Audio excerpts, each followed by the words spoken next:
আমি আর দেবাশিস কোনো মুভি দেখার আগে তার রিলিজ করার ট্রেলারটা আগে দেখে নিই। এবারে তো আর ব্যতিক্রম হয়নি, ট্রেলার কিন্তু বেশ চিত্তাকর্ষক ছিল।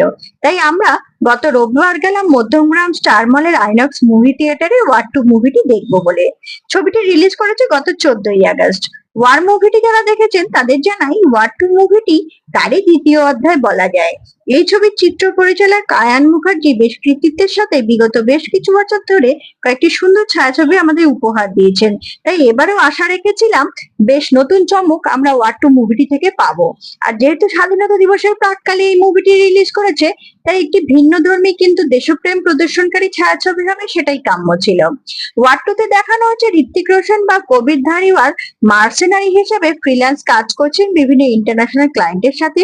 ছবির শুরুতে কবির একটি অ্যাসাইনমেন্ট নিয়ে যায় জাপানে। সেখানে কাজ শেষ করে তার দেখা হয় একটি পাওয়ারফুল ক্রিমিনাল সিন্ডিকেট কালি কার্টেল গ্রুপের সাথে, যেখানে ভারত সহ দেশি বিদেশি বহু পাওয়ারফুল লোকেরা যুক্ত, যারা চাইছে ভারতের সার্বভৌমত্বকে নষ্ট করতে এবং নিজেদের হাতে ক্ষমতা তুলে নিতে। তারা কবিরকে পরীক্ষা করার জন্য কবিরের হাতে পিতৃসম কর্নেল সুনীল লুথরা, যে চরিত্রটিতে অভিনয় করেছে আশুতোষ রানা, তাকে হত্যা করতে বলে এবং কবির সুনীল লুথরাকে হত্যা করে প্রমাণ করে যে সে কোনোভাবেই র নামক ভারতীয় ইন্টেলিজেন্স সংস্থার সাথে যুক্ত নেই।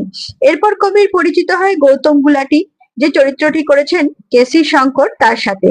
যত সিনেমাটি এগিয়েছে বিভিন্ন নতুন নতুন চরিত্র সে সিনেমার পরবর্তী গল্পকে এগিয়ে নিয়ে যেতে সাহায্য করেছে এবং সবকটি চরিত্রই সবাই সুন্দর করে ফুটিয়ে তুলেছে। বিশেষ করে উল্লেখের দাবি রাখে এন.টি. রামারাও জুনিয়রের অভিনয় মেজর বিক্রম চেলাপতি হিসেবে, এবং কিয়ারা আডবাণী এবং অনিল কাপুরের নাম অবশ্যই করতে হবে।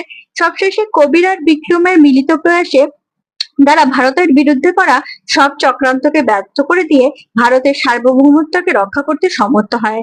আহামরি না হলেও এই সিনেমাটি বড় পর্দায় দেখতে মন্দ লাগলো না। আপনারাও একবার সিনেমাটা দেখিয়ে আসুন, আশা করি নিরাশ হবেন না।